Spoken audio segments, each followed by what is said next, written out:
Hello students, सबको very good morning. तो चलिए शुरू करते हैं बेटा जी आज का सिलसिला। आज हम एक न्यू चैप्टर शुरू करने वाले हैं क्लास 11th की, जिसका नाम होगा सेलुलर रेस्पिरेशन। बहुत ही इंपॉर्टेंट चैप्टर है बेटा जी आपका, NEET of point of view से बहुत इंपॉर्टेंट। पिछले साल इस चैप्टर से 2 क्वेश्चन, 2 से 3 क्वेश्चन, किसी ईयर्स 1 क्वेश्चन। तो बहुत ही इंपॉर्टेंस है इस चैप्टर का और बहुत कंसेप्चुअल चैप्टर है ना। तो चलिए आज शुरू करते हैं क्लास 11th की सेलुलर रेस्पिरेशन से आज बातें करेंगे, है ना। तो आज हम लोग जो चैप्टर शुरू करने वाले हैं उसका नाम है सेल्यूलर रेस्पिरेशन। सेलुलर रेस्पिरेशन बहुत इंपॉर्टेंट, मैं बार बार रिपीट कर रहा हूं, सेलुलर रेस्पिरेशन। तो देखिए 2 वर्ड यहां पर है बेटा, जिस चैप्टर के आगाज करते हैं 2 वर्डों के साथ, एक है सेलुलर, एक है रेस्पिरेशन। सेलुलर मतलब सेल के अंदर, विद इन सेल। रेस्पिरेशन का मतलब क्या होता है हम जरा समझेंगे। चाहे प्लांट हो चाहे एनिमल हो, सब में रेस्पिरेशन के एक ही मैकेनिज्म होते हैं। पहली बात तो याद रखो, सब में सेल के अंदर एक ही मैकेनिज्म होगा, चाहे वो प्लांट सेल्स हो, एनिमल सेल्स हो, ह्यूमन सेल्स हो, सब में रेस्पिरेशन का एक ही मैकेनिज्म होता है।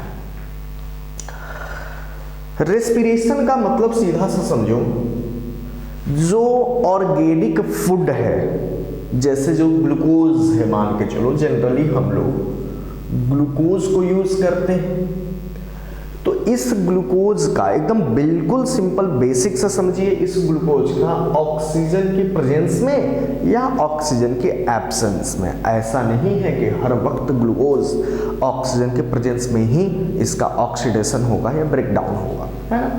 तो ऑक्सीजन नहीं भी हो सकता है, वो भी सकता है। मोस्ट ऑफ में जो एरोबिक रेस्पिरेशन होता है उसमें ये ग्लूकोज ऑक्सीजन की प्रेजेंस में ब्रेक डाउन होगा, और ब्रेक डाउन हो करके क्या बनाएगा बेटा जी, कुछ CO2 के भी मॉलिक्यूल्स बनाएगा, कुछ वाटर के भी मॉलिक्यूल्स बनाएगा, और हमें बनाएगा एनर्जी, जो एनर्जी ATP के फॉर्म में स्टोर हो जाएगा। बेसिकली ATP स्टोर नहीं होता है सेल्स के अंदर, बट ये एनर्जी ATP एनर्जी करेंसी का काम करेगा, पूरी फिजियोलॉजी को ये कंट्रोल करेगा ATP। इतनी बातें समझ में आ गई। तो अभी तक मैंने क्या बोला, सेल के अंदर, ध्यान से मेरी बात सुनना, सेल के अंदर इस ग्लूकोज का ऑक्सीजन के प्रेजेंस में ब्रेक होना और ब्रेक होकर के ATP बनना ही सेलुलर रेस्पिरेशन है। ATP बनना ही क्या है, रेस्पिरेशन है। क्लियर बेटा जी। अब आपके मन में सवाल आएगा कि सर ये ग्लूकोज सेल के अंदर कहां से आ गया, ऑक्सीजन कैसे आया, कैसे ब्रेक हुआ। तो बेटा जी it is not a single step process. एक ये सिंगल स्टेप प्रोसेस नहीं है कि ग्लूकोज आया और झट से उसे ऑक्सीजन दिए, ऑक्सीजन देकर तोड़ दिया। ना ना ना ना, ऐसा बिल्कुल नहीं है बेटा जी। कई मल्टीपल स्टेप चलते रहते हैं। जैसे इस ग्लूकोज का ग्लाइकोलाइसिस होगा, है ना, उसके बाद बेटा जी क्रेब्स साइकिल, उसके पहले लिंक रिएक्शन, देन ETS। तो मल्टीपल स्टेप में ये ग्लूकोज जाकर के कंप्लीटली ऑक्सीडाइज होगा और तब जाकर के मुझे energy in the form of ATP बनाकर देगा। क्लियर। और एक सेल को जिंदा रहने के लिए एनर्जी चाहिए, तो एनर्जी मिल जाएगा उसको बॉडी के फंक्शन को करने के लिए।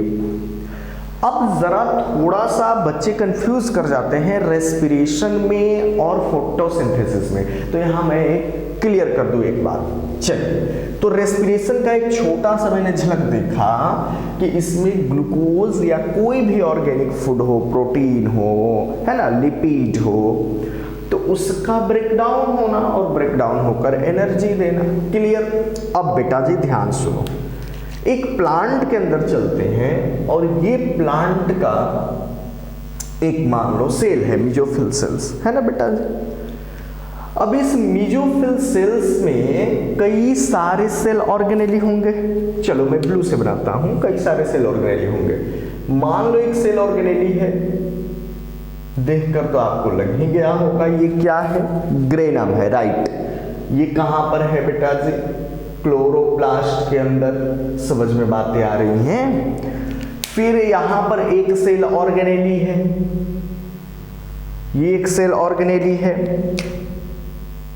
जिसका नाम है क्या, जल्दी बताइए। Yes, mitochondria. पहले दोनों को हम अलग करते हैं, रेस्पिरेशन और फोटोसिंथेसिस को, है ना। उसके बाद डिटेल हम लोग सेलुलर रेस्पिरेशन पर आएंगे। होता क्या है, अभी तक मैंने आपको ये पढ़ाया है, पिछले लेक्चर में मैंने फोटोसिंथेसिस पढ़ा चुका हूँ आपको। तो यहाँ पर जब सनलाइट आता है तो इस थैलेक्वाइड से इस क्लोरोप्लास्ट के स्ट्रोमा में निकल करके चला आता है एटीपी और NADPH। बोलो हाँ या ना। फिर CO2 आता है फिक्स होने के लिए, और वो CO2 बेटा जी फिक्स हो करके with the help of ATP and NADPH ये कन्वर्ट हो जाता है ग्लूकोज में, कन्वर्ट हो जाता है ग्लूकोज में। क्लियर बेटा जी, इतनी बातें समझ में आ गई।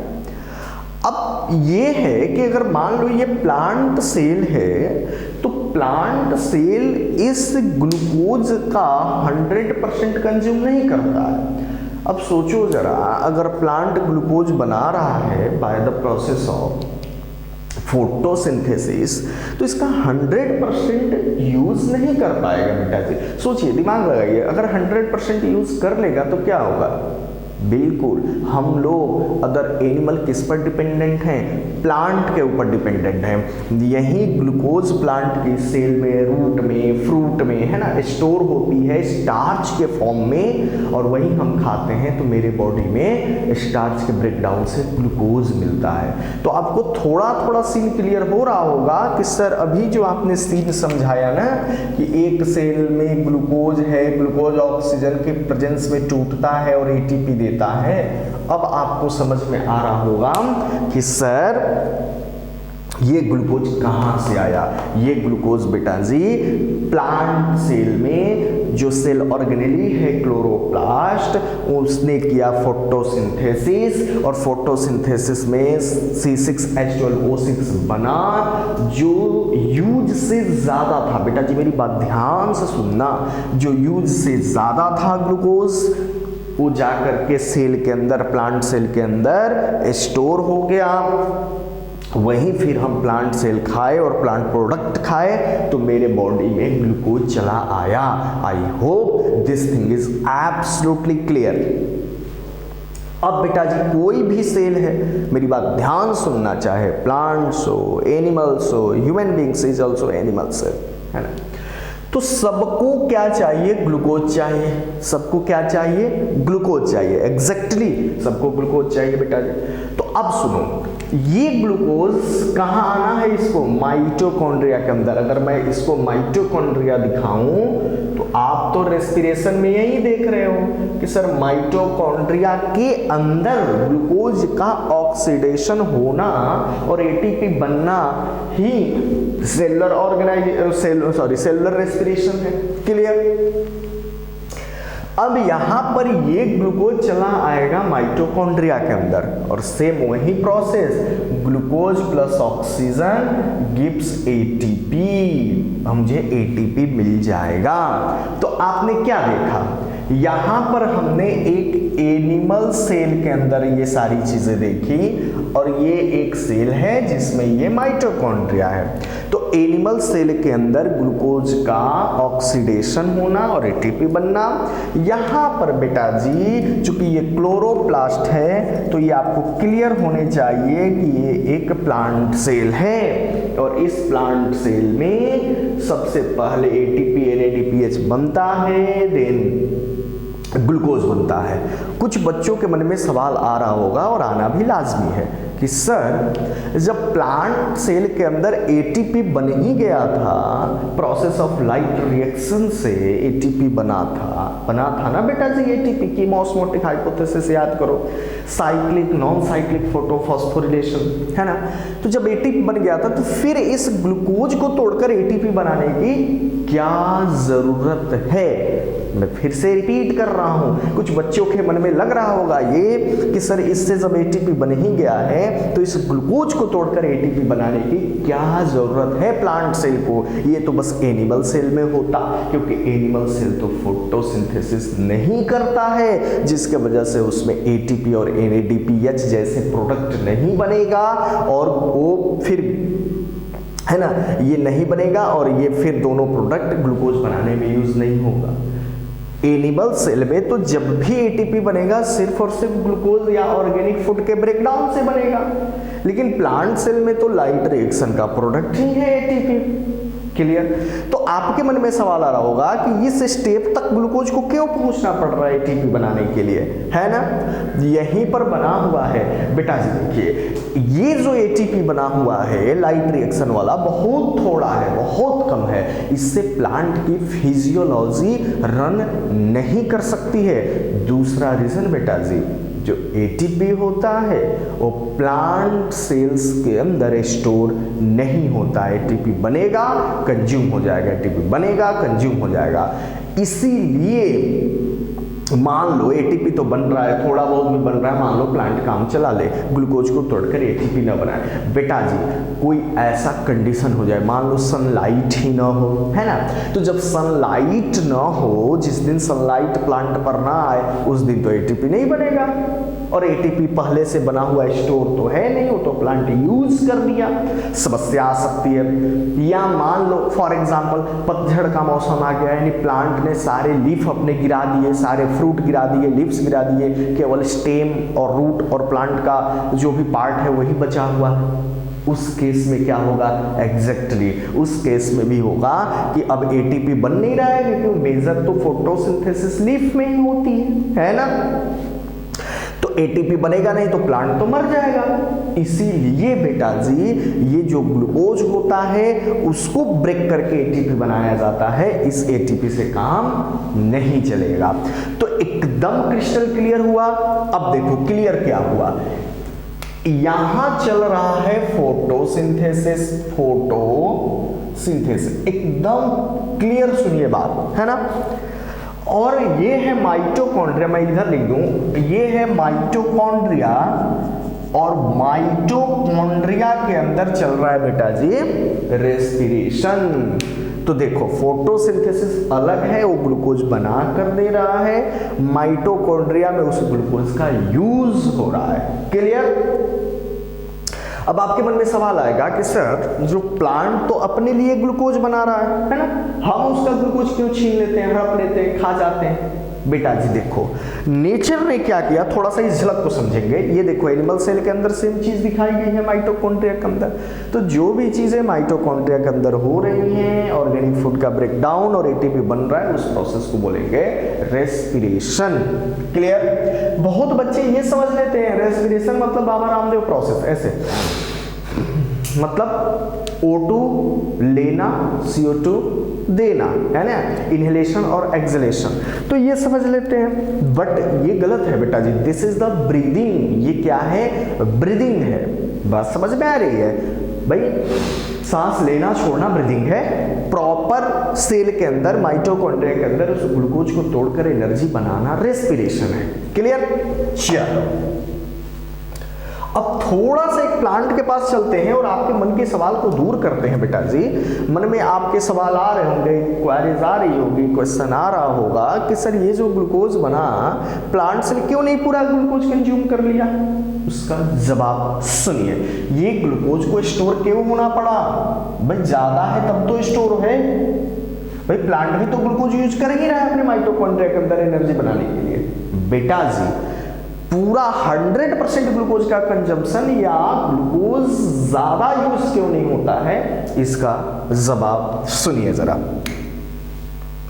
ये है एक प्लांट सेल, ये है एक प्लांट सेल, है ना। अब आपको पता है कि प्लांट सेल है, चलो मेरे साथ बोलो प्लांट सेल है, तो ये क्या है?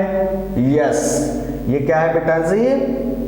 सेल वॉल है। क्या है? सेल वॉल है। ये उसका सेल मेम्ब्रेन है। और डायरेक्ट मुद्दा पर आते हैं कि इस प्लांट सेल का जो ये प्रोटोप्लाज्म है ना, इसमें एक लार्ज सेंट्रल वैक्यूल होता है। इसके साइटोप्लाज्म में क्या होता है बेटा जी? लार्ज सेंट्रल वैक्यूल होता है। क्लियर? लार्ज सेंट्रल, और इस लार्ज सेंट्रल वैक्यूल्स के अंदर भरा होता है सेल सैक, यानी वाटर प्लस मिनरल्स, और ये प्रोटोप्लाज्म। अब सुनो, सेल का बेटा जी प्रोटोप्लाज्म लिविंग पार्ट होता है। कहानी सुनिए जरा। सेल का प्रोटोप्लाज्म लिविंग पार्ट होता है। तो इस प्रोटोप्लाज्म को जिंदा कैसे रखोगे भाई? एनर्जी दोगे तब कोई चीज जिंदा रहेगी। तो यहां पर मान लो ग्लूकोज आ रहा है और ग्लूकोज टूटकर एटीपी दे रहा है? तो अगर प्रोटोप्लाज्म की क्वांटिटी को बढ़ा दिया जाए तो ज्यादा एटीपी की दरकार पड़ेगी इसको जिंदा रखने के लिए। तो नेचर ने किया कि अरे यार तो प्रॉब्लम हो जाएगा। मान लो प्लांट सेल है, तो प्लांट सेल ने जो भी ग्लूकोज बनाया वो सारा ग्लूकोज एटीपी में कन्वर्ट हो जाएगा। क्योंकि प्रोटोप्लाज्म की क्वांटिटी ज्यादा है तो ज्यादा एनर्जी चाहिए। सोचिए जरा।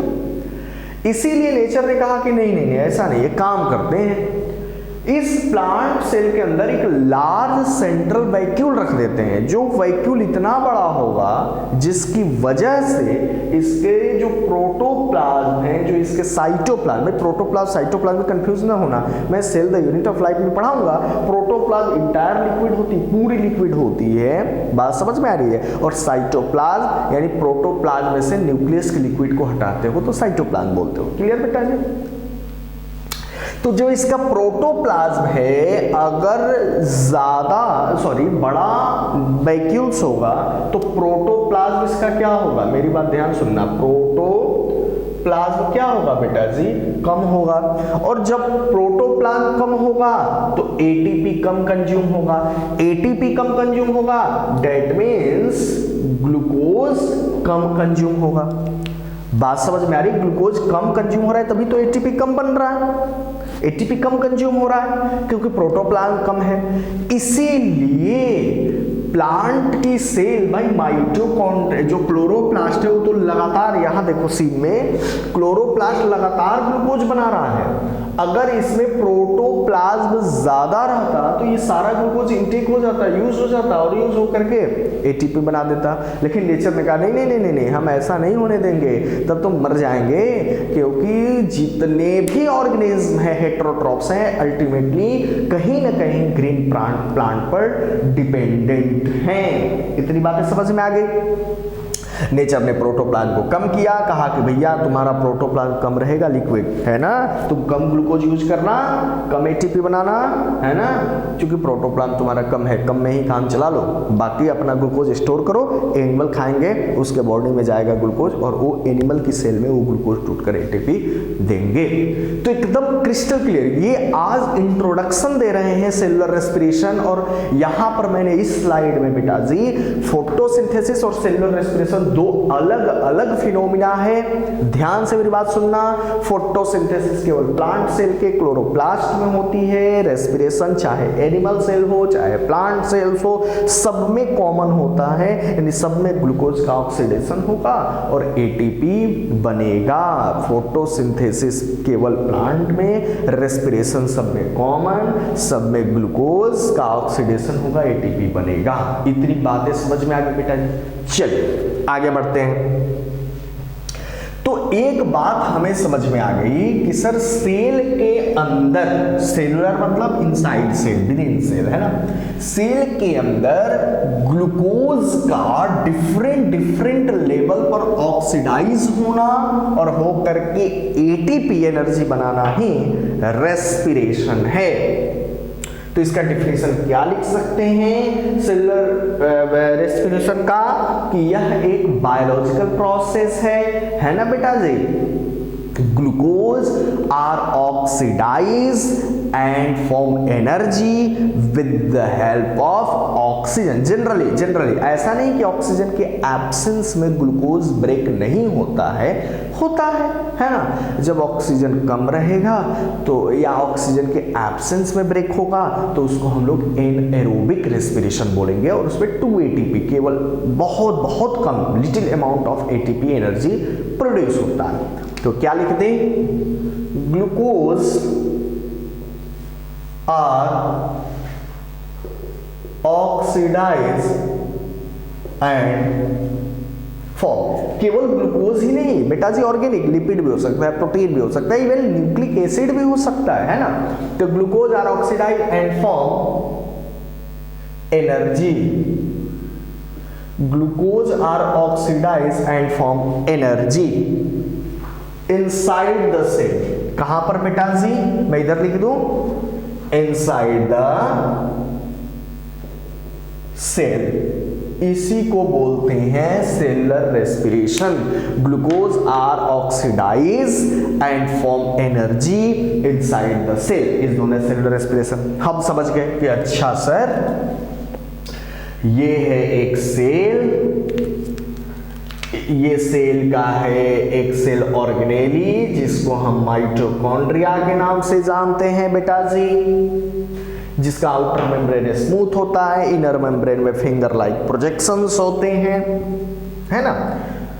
और ग्लूकोज अगर सेल के अंदर आएगा, ध्यान से मेरी बातें सुनना, तो ये नहीं कि डायरेक्ट आएगा और खोजेगा कि भैया माइटोकॉन्ड्रिया कहाँ है, मैं जा रहा हूँ माइटोकॉन्ड्रिया, मुझे ऑक्सीडाइज होना है, मुझे एनर्जी देना है। नो नो नो नो, ऐसा नहीं है। ग्लूकोज आएगा तो ऐसा नहीं डायरेक्ट चला जाएगा इसमें, पहले इस ग्लूकोज का सेल के साइटोप्लाज्म में भी कुछ चेंजेस लाया जाएगा ग्लूकोज में, यानी ये ग्लूकोज कन्वर्ट हो जाएगा पाइरुविक एसिड में, और पाइरुविक एसिड फिर एसिटल कोएंजाइम ए में, है ना, फिर यहां से इंटर कर जाएगा, यानी एसिटल कोएंजाइम ए यहां पर बनेगा और जाकर acetyl coenzyme A Krebs cycle का हिस्सा बन जाएगा। मैं फिर से रिपीट कर रहा हूं, ग्लूकोज आया, यानी इस ग्लूकोज का अगर ऑक्सीडेशन होना है बेटा जी, तो मैंने बोला ना it is a multiple step process. पहले ग्लाइकोलिसिस होगा, देन उसके बाद चलेगी क्रेब्स साइकिल, देन चलेगी ETS, है ना। तब जाकर के ये ग्लूकोज कंप्लीटली ऑक्सीडाइज होगा, यानी ग्लूकोज जब पाइरुविक एसिड में कन्वर्ट होगा तो ये डिपेंड करता है, अगर ऑक्सीजन रहेगा तब तो क्रेब्स साइकिल चलेगी, अगर ऑक्सीजन नहीं रहेगा तो यही पाइरुविक एसिड बस बन जाएगा, बस ये प्रोसेस खत्म, और थोड़ा बहुत ATP एनर्जी मिलेगा, है ना। सारी बातें हम लोग करेंगे 1 by 1। तो हमें क्या समझ में आया, हमें ये समझ में आया कि सर ये सेल के अंदर होने वाला प्रोसेस है जिससे एनर्जी बनती है। अब सुनो, क्या रेस्पिरेशन मल्टीपल स्टेप प्रोसेस है? यस सर, उसमें ग्लाइकोलिसिस हो रहा है, यानी पहले सेल के साइटोप्लाज्म में ग्लूकोज टूट रहा है, देन माइटोकॉन्ड्रिया में जा रहा है, फिर इनर सरफेस ऑफ माइटोकॉन्ड्रिया पर कुछ रिएक्शंस हो रहे हैं। तो यहां पर इसको कह सकते हैं कि it is a multi step process. Cellular respiration एक मल्टी स्टेप प्रोसेस है। बात समझ में आ रही है बेटा जी? सेलुलर रेस्पिरेशन क्या है? Multi step. क्यों मल्टी स्टेप है? क्योंकि ग्लूकोज जब टूटता है ऑक्सीजन के प्रेजेंस में तो कई सारे स्टेप में टूटता है। पहले उसमें एक प्रोसेस होगा जिसका नाम है ग्लाइकोलाइसिस, है ना बेटा जी। उसके बाद जो होगा उसका नाम है क्रेब्स साइकिल, और उसके बाद जो होगा ETS, इलेक्ट्रॉन ट्रांसपोर्ट सिस्टम, या ETC, इलेक्ट्रॉन ट्रांसपोर्ट चेन चलेगा, है। तो देखो कुछ प्रोसेस, यानी ग्लूकोज आएगा तो उसमें कुछ रिएक्शन करके ये ग्लाइकोलिसिस होगा, देन क्रेब्स साइकिल, देन जब तीनों प्रोसेस से ग्लूकोज पार होगा तब जाकर के ATP बनेगा बेटा जी, है ना। बनेगा तो एक भी प्रोसेस है, लेकिन तीनों प्रोसेस जब पास होगा तो ज्यादा से ज्यादा एटीपी आपको मिलेगा। अगर एक प्रोसेस होगा तो कम एटीपी, तीनों अगर प्रोसेस कंप्लीट होगा तो एक मॉलिक्यूल, आपको जानकर आश्चर्य होगा कि तीनों अगर प्रोसेस कंप्लीट होता है तो 1 ग्लूकोज, है ना बेटा जी, अगर ऑक्सीडाइज होगा, ये तीनों प्रोसेस अगर चलेगा यानी कंप्लीट ऑक्सीडेशन ऑफ ग्लूकोज होगा तो आपको 36 to 38 एटीपी या 686 किलो कैलोरी एनर्जी बनेगी आपके बॉडी में। सोचिए जरा, है ना इंटरेस्टिंग।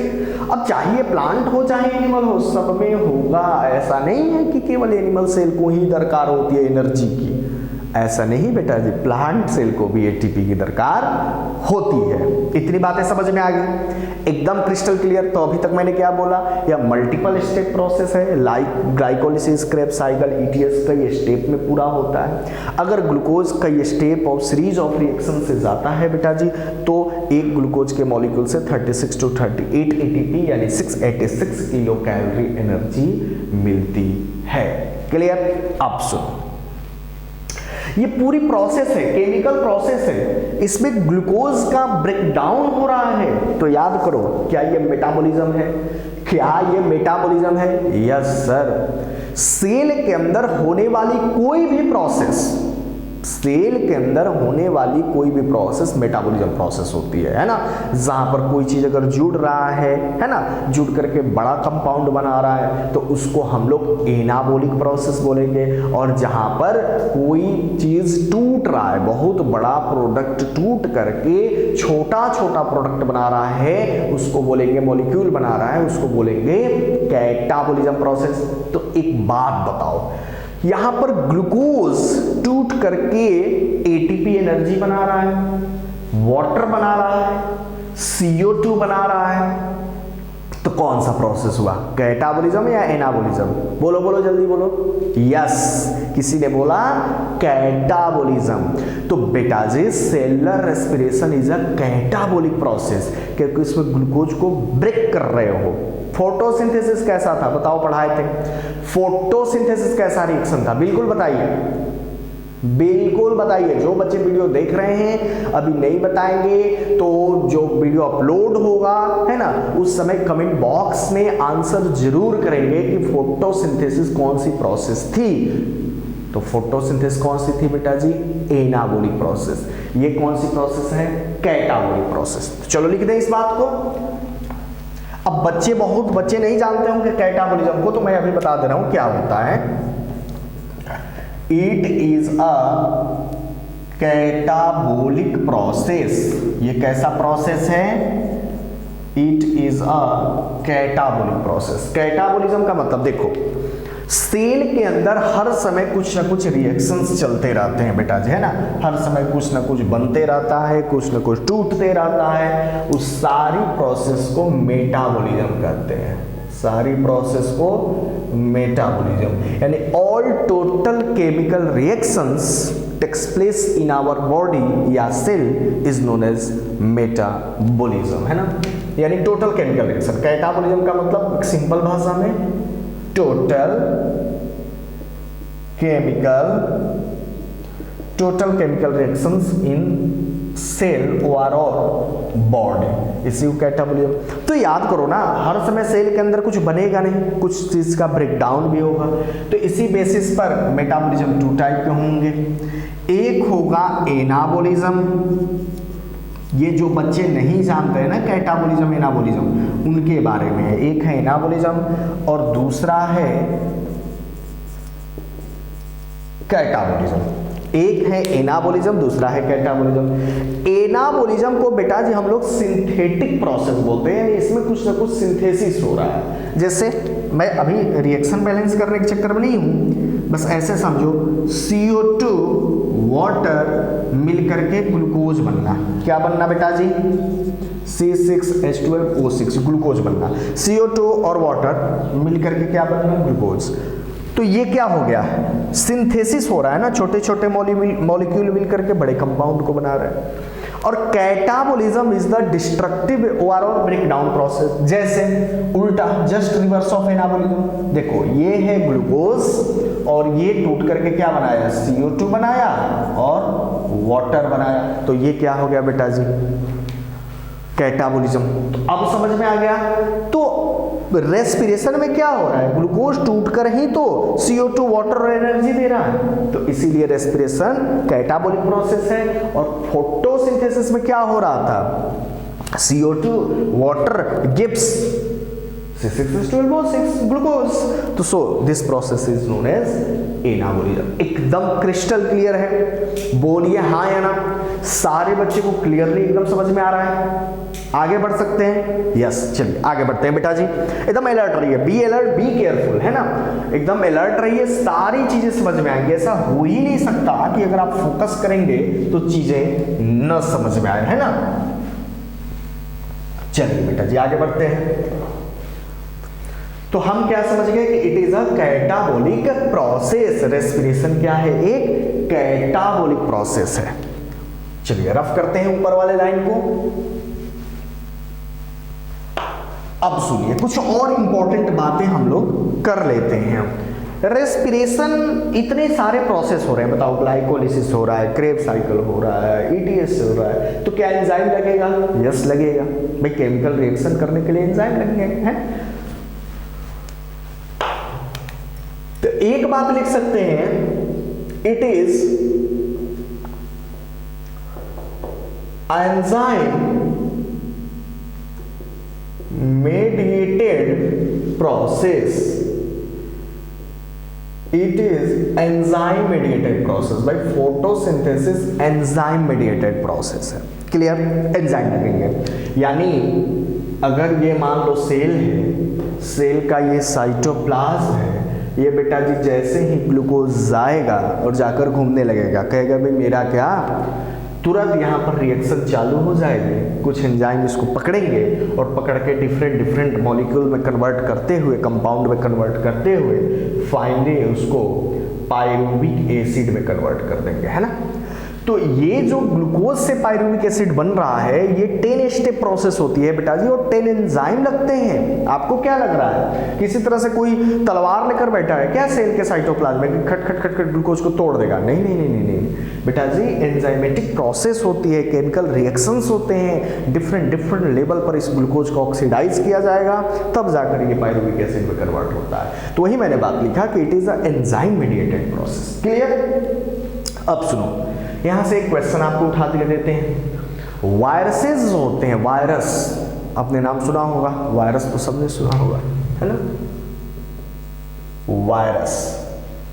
तो वायरस के पास क्या होता है, पहले वायरस के स्ट्रक्चर देखते हैं, वायरस है क्या। देखो, वायरस में कुछ नहीं होता है बेटा जी, दो ही चीजें होती हैं। एक प्रोटीन कोट होता है, यानी एक चारों तरफ से प्रोटीन की कवरिंग होती है उसके ऊपर, है ना, और इस प्रोटीन कवरिंग के बीच में फंसा होता है उसका न्यूक्लिक एसिड। फिर से मैं रिपीट कर रहा हूं, अगर एक वायरस है तो वायरस में एक प्रोटीन कोट है, क्या है, प्रोटीन कोट, है ना, प्रोटीन कोट है जिसको कैप्सिड कहते हैं, है ना, और इस प्रोटीन कोट के बीच में क्या है, फंसा हुआ है एक न्यूक्लिक एसिड। अब ये बेटा जी न्यूक्लिक एसिड या तो डीएनए हो सकता है, नहीं तो आरएनए हो सकता है। दोनों न्यूक्लिक एसिड है, न्यूक्लियस का एसिड है ना, तो या तो डीएनए नहीं तो आरएनए। बस यही होता है वायरस में। वायरस में कुछ नहीं है, एक प्रोटीन है, दूसरा डीएनए और आरएनए है, बाकी कुछ है नहीं। यानी virus have no enzyme, virus के पास कोई एंजाइम नहीं है कि ग्लूकोज जाएगा तो रेस्पिरेशन करेगा। No no no no no बेटा जी। तो हम ये बात कर सकते हैं कि virus have no enzyme, so respiration are absent in virus, because virus के बॉडी में कहीं एंजाइम आप देखने नहीं मिल रहे हैं, क्योंकि सेल ही नहीं है। वायरस इज अ सेललेस, और सेल नहीं है मतलब वहां पर एंजाइम नहीं है। और जो चीज बेटा जी अगर सेल है वही लिविंग है, सेल है मतलब लाइफ है, अगर सेल नहीं है तो सस्पेंस क्रिएट करता है ना। वायरस एक सस्पेंस क्रिएट करता है कि ये है क्या, क्योंकि इसका जेनेटिक मटेरियल है, और जेनेटिक मटेरियल का होना लिविंग कैरेक्टर को शो करता है। तो बड़ा प्रॉब्लमेटिक ये है ना वायरस। तो इस पर अभी डिबेट नहीं करेंगे, बस इतना समझाने के लिए मैंने आपको वायरस का बताया कि वायरस में एंजाइम नहीं है क्योंकि वायरस सेललेस है ना, और वायरस के एंजाइम न होने के कारण वायरस में इस ग्लूकोज का डिफरेंट लेवल पर टूटना नहीं होता है, मतलब ग्लूकोज का ऑक्सीडेशन वायरस के बॉडी में नहीं होता है। क्लियर? यानी ग्लूकोज नहीं टूटेगा, डेट मीन्स रेस्पिरेशन नहीं होगी। तो क्या लिख सकते हैं? Virus has no enzyme so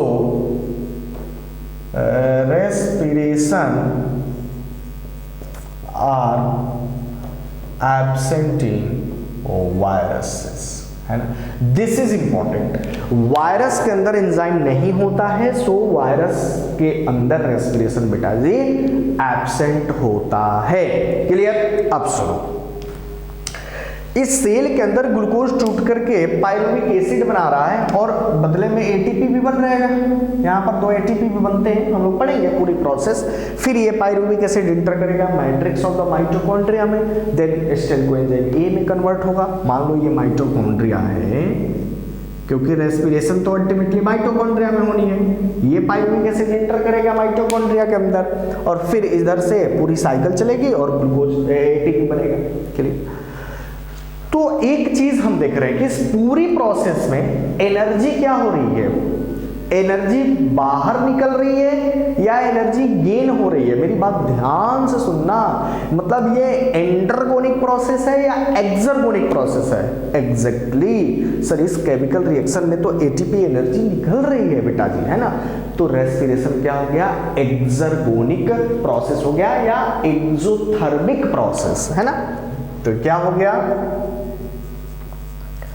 exergonic process, या इसी को कुछ बुक लिखती है it is a exothermic process, यानी इस केमिकल रिएक्शन में एटीपी के फॉर्म में एनर्जी हम बाहर निकाल रहे हैं। इतनी बातें समझ में आ गई। तो चलिए एक बार रिकॉल कराते हैं आपको क्या क्या मैंने पढ़ा। हमने सेलुलर रेस्पिरेशन जो चैप्टर शुरू किए हैं, उस सेलुलर रेस्पिरेशन का हमने एक आउटलुक देखा कि भाई है क्या। सेल के अंदर ऑर्गेनिक फूड यानी glucose, starch, fructose, protein, lipid, nucleic acid का तोड़ना और तोड़ करके एनर्जी बनाना, उसी को सेलुलर रेस्पिरेशन कहते हैं, है ना। फिर मैंने फोटोसिंथेसिस और सेलुलर रेस्पिरेशन से कंपैरेटिव मतलब उसके कंपैरिजन देखा और हमने ये देखा कि फोटोसिंथेसिस अलग चीज है और सेलुलर रेस्पिरेशन अलग चीज है। फोटोसिंथेसिस जो है उसमें ग्लूकोज बन रहा है और सेलुलर रेस्पिरेशन में ग्लूकोज टूट रहा है ना बेटा जी। क्लियर? फिर हमने देखा कि फोटोसिंथेसिस में एटीपी बनता है लाइट रिएक्शन में, तब फिर ग्लूकोज को तोड़कर एटीपी बनाने की क्यों दरकार पड़ी, उसका भी मैंने जवाब दिया कि वो जो एटीपी बनता है बहुत कम अमाउंट में बनता है और उसको सेल स्टोर नहीं कर सकती। फिर हमने जवाब दिया कि भाई सेलुलर रेस्पिरेशन क्या है? सेल के अंदर ग्लूकोज का डिफरेंट लेवल पर ऑक्सीडाइज होना और एटीपी बनाना, यही मेरा पर्पज है। इसी को बोलते हैं सेलुलर रेस्पिरेशन। ये मल्टी स्टेप प्रोसेस है, एंजाइमेटिक प्रोसेस है, वायरस के अंदर नहीं होता है क्योंकि वायरस में एंजाइम नहीं होता है ना बेटा जी। और इसमें कई सारे स्टेप इन्वॉल्व होते हैं, ग्लाइकोलिसिस, क्रेब्स साइकिल और ईटीएस। इतनी बातें समझ में आ गई बेटा जी। चलिए आगे बढ़ते हैं। अब प्रश्न ये उठता है कि रेस्पिरेटरी सबस्ट्रेट कौन कौन से हैं? मेरी बात ध्यान से सुनना। प्रश्न ये उठता है कि रेस्पिरेटरी सबस्ट्रेट कौन कौन से हैं, मतलब जिसको हम यूज करके, जिसको ऑक्सीडाइज करके एटीपी बना सकते हैं, है ना। तो रेस्पिरेटरी सबस्ट्रेट, रेस्पिरेटरी सबस्ट्रेट, है ना। अब बेटा जी रेस्पिरेटरी सबस्ट्रेट क्या होता है? एक चीज तो आपने देखा कि sir glucose, yes glucose respiratory substrate हो सकता है, क्योंकि रेस्पिरेटरी सबस्ट्रेट का मतलब होता है कि दोज मॉलिक्यूल्स या those organic compound which are oxidise and form energy, जो ऑक्सीडाइज हो एनर्जी को फॉर्म करे, उसी को रेस्पिरेटरी सबस्ट्रेट बोलते हैं। तो अभी तक तो यही देख रहे थे ना कि सेल के अंदर ग्लूकोज ऑक्सीडाइज होकर एटीपी एनर्जी बना रहा है और ATP is the energy currency of the cell. यानी हम कह सकते हैं कि organic compound oxidise and form energy, है ना। ऑर्गेनिक कंपाउंड ऑक्सीडाइज होगा और एनर्जी को बनाएगा, उसी को रेस्पिरेटरी सबस्ट्रेट बोलेंगे। या दो सबस्टांसेस भी लिख सकते हैं, दो substances which are oxidise and form energy is known as, यानी वो सारी चीज जो ऑक्सीडाइज हो, टूटे डिफरेंट लेवल पर और एटीपी वहां से निकले, एनर्जी निकले, उसको रेस्पिरेटरी सबस्ट्रेट कह सकते हो। तो आपके मन में क्या क्या आ सकता है, क्या क्या तोड़ करके सेल एटीपी बना सकती है, याद करो। इट में बी, हम लिख सकते हैं रेस्पिरेटरी सबस्ट्रेट, इट में बी व्हाट, जल्दी बोलो, यस, ग्लूकोज भी हो सकता है, मेन रेस्पिरेटरी सबस्ट्रेट होता है बेटा जी। फिर हो सकता है आपका प्रोटीन भी हो सकता है, फिर आपका लिपिड भी हो सकता है, फिर आपका न्यूक्लिक एसिड भी हो सकता है।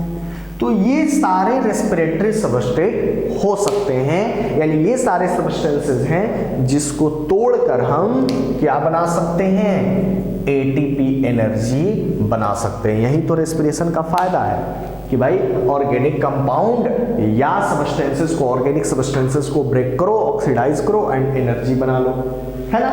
कैसे बनेगा, कई स्टेप, ग्लाइकोलिसिस, क्रेब्स साइकिल, कई सारे स्टेप इन्वॉल्व होंगे, तब जाकर के ये बेटा जी एटीपी बनेगा। I hope this thing is absolutely clear. Absolutely respiratory substrate के बेसिस पर भी टू टाइप्स ऑफ रेस्पिरेशन होते हैं। छोटी सी एक सीन है, वो मैं क्लियर करा दूं आपको। रेस्पिरेटरी सबस्ट्रेट के बेसिस पर टू टाइप्स ऑफ रेस्पिरेशन होते हैं। अच्छा, रेस्पिरेशन करने के लिए बेटा जी O2 का आना बहुत जरूरी है ना। रेस्पिरेशन को करने के लिए O2 का होना, अगर O2 की प्रेजेंस में ग्लूकोज को ब्रेक करोगे तो लॉट्स ऑफ एनर्जी, बहुत ज्यादा एनर्जी बनेगी। तो on the basis of respiratory substrate two types of respiration are present. On the basis of respiratory substrate के बेसिस पर टू टाइप्स के रेस्पिरेशन होंगे बेटा जी।